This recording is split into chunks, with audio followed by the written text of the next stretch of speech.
Okay, picture this. A dinosaur, not just dug up, but almost like it was, born from fire. It sounds like something straight out of mythology, doesn't it? It really does, but that striking image is tied directly to the name Aratasaurus museo, and that's the dinosaur we're digging into today. And it's compelling right off the bat because the name itself, well, it connects its ancient discovery to a very recent, very significant event. It definitely makes you want to know more. Absolutely.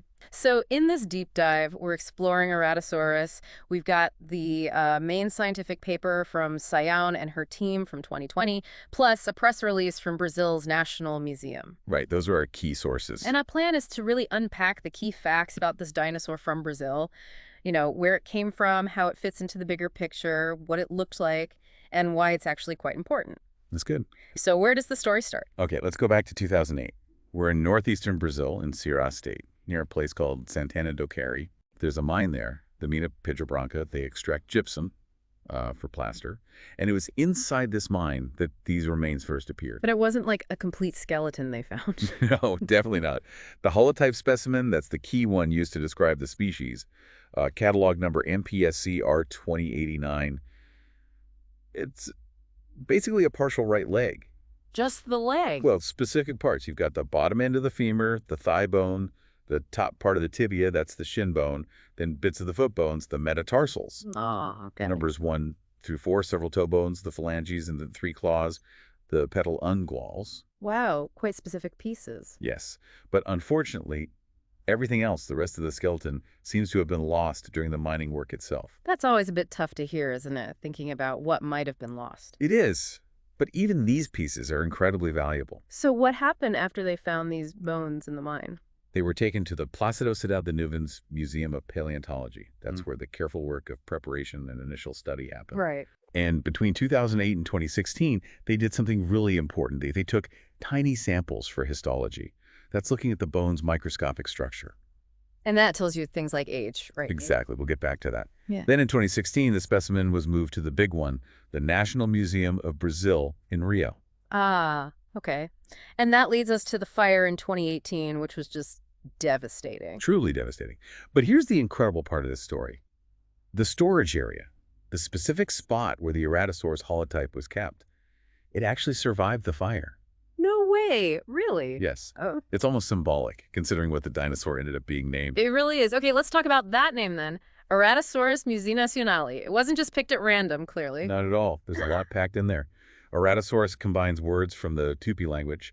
Ara means born, and ata means fire. Born of fire. Right. Add the Greek sauros for lizard, and you get lizard born of fire. Then the species name, Museo Nacional, is a direct tribute, honoring the National Museum after that fire. So the whole name, it's basically the dinosaur born from the National Museum fire. Precisely.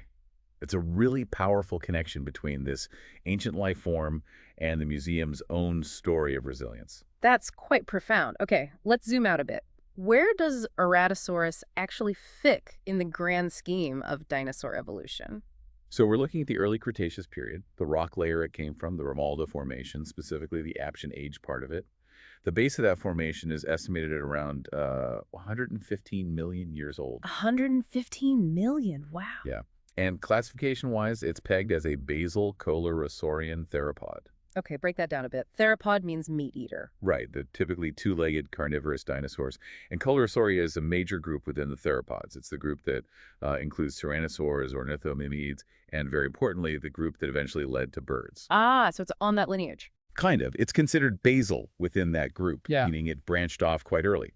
So if you trace the lineage, Eukaryota, Animalia, Chordata, Dinosauria, Sauriskia, Theropoda, Coelurosauria. And then you get to the genus Aratasaurus, species A, Museo Nacional. It's an early member of that bird-related group. And did the research identify any particularly close relatives? Yes. The 2020 paper did a phylogenetic analysis, basically building a family tree based on bone features. And it found that Aratasaurus's closest known relative, its sister taxon, is Zuolong. Zuolong, where's that from? That's the interesting part. Zuolong is from the late Jurassic of China. Much older and geographically quite distant. Wow. So an early Cretaceous Brazilian dinosaur related to a late Jurassic Chinese one. Exactly. And finding them as sister taxa suggests they belong to a very, very early branching clade of Coelurosaurs, the base almost, in fact, according to that study. That really makes you think about how these dinosaurs were moving around the world back then. It absolutely does. It highlights these ancient connections across continents. So what specific features, like in the bones they do have, link Aratasaurus to Zoolong or other theropods? Well, the researchers pointed out some key things. The tibia, the shin bone, apparently has features quite similar to Zoolong. Okay. But then the foot, the pes, actually shows characteristics that seem more similar to even older Jurassic theropods, names like Aoran and Tanicolagorus. Interesting mix. It is. These subtle anatomical details are like puzzle pieces, helping paleontologists figure out these complex relationships over millions of years. It's amazing what you can learn from just a few bones. So based on this partial leg, what can we actually say about what Aratasaurus looked like? And you mentioned histology. What about its age? Right. Well, appearance-wise, we have to extrapolate a bit, obviously. Since it's a Coelurosaur, it's very likely it had feathers. Even though none were found. Correct. No direct feather evidence with this specimen, but given its position in the family tree, feathers are a pretty safe bet. Many of its relatives had them. Makes sense. And its size. How old was this individual? This is where the histology comes in clutch. By looking at the bone microstructure. Those tiny samples. Exactly. They concluded this specific Aratasaurus was probably a juvenile or maybe a young adult. Yeah. They estimated it was around 4 years old when it died. Only 4 years old, like a teenager. Pretty much, yeah. And based on the leg bone proportions, they estimated its length at about 3.12 meters, so just over 10 feet long. Okay. And weight around 34 kilos, maybe 75 pounds. But crucially, because it was still young. It could have gotten bigger. Exactly. Yeah. Adult Aratasaurus might have been significantly larger than this individual. We're seeing a snapshot of a younger animal. Fascinating. So let's place this young Aratasaurus in its world, the paleoecology. What was the Romualdo Formation like 115 million years ago? Well, the Romualdo Formation spans the Aptian and Albian ages of the early Cretaceous. It's famous for really exceptional fossil preservation. Right. You hear about amazing fish and pterosaurs from there? You do. The environment is often interpreted as some kind of coastal lagoon, maybe with periods of high salt content, which could help preserve things so well. But here's what's really key about Aratasaurus for you to grasp. Okay. It's currently the only tetrapod, the only four-limbed vertebrate, known from the lower levels of the Romualdo Formation, those oldest layers, around 115 million years old. There's only one, so it gives us a unique window into that specific time slice. Precisely. It's our sole glimpse, for now, of the land-based vertebrate fauna from that earliest phase preserved in that part of the formation. That's incredibly significant. What about later in the upper layers? Did other dinosaurs show up then? Oh, yes. While Aratasaurus is alone in the lower levels, the upper, slightly younger layers are much richer in theropods. You find things like Irritator challengeri, which is a Spinosaurus. Related to Spinosaurus. Yep, and other Coelurosaurs too, like Santanoraptor placidus and Marischia symmetrica. Okay, so a more diverse crowd later on. Definitely. And beyond dinosaurs, as you said, the formation is packed with pterosaurs, flying reptiles, plus crocodilomorphs, lots of fish, turtles, a whole ecosystem. So Aratasaurus was kind of an early resident before maybe some of these others appeared or were preserved in that area. That seems to be the picture, yes.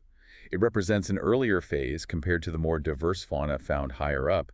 It shows us an environment and its inhabitants changing over time. Really paints a picture. Okay, so let's try and wrap this up.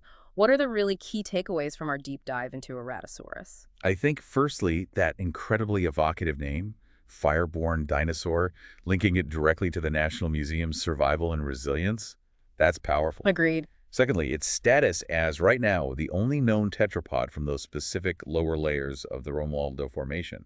It's a unique data point. A crucial early look. Exactly. Thirdly, that surprising evolutionary link to Zoolong in China. It raises big questions about early Coelurosaur distribution. Yeah, the biogeography is fascinating. And finally, the fact that the one we have is a juvenile. It suggests adults were likely larger, and it gives us a glimpse into its life stage. Yeah, all great points.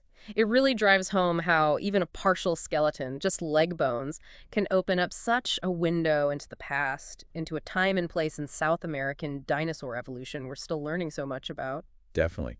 It sparks your curiosity about the sheer diversity of these early Coelurosaurs and how they were spreading and evolving across the globe. Absolutely. And maybe the final thought to leave everyone with is this.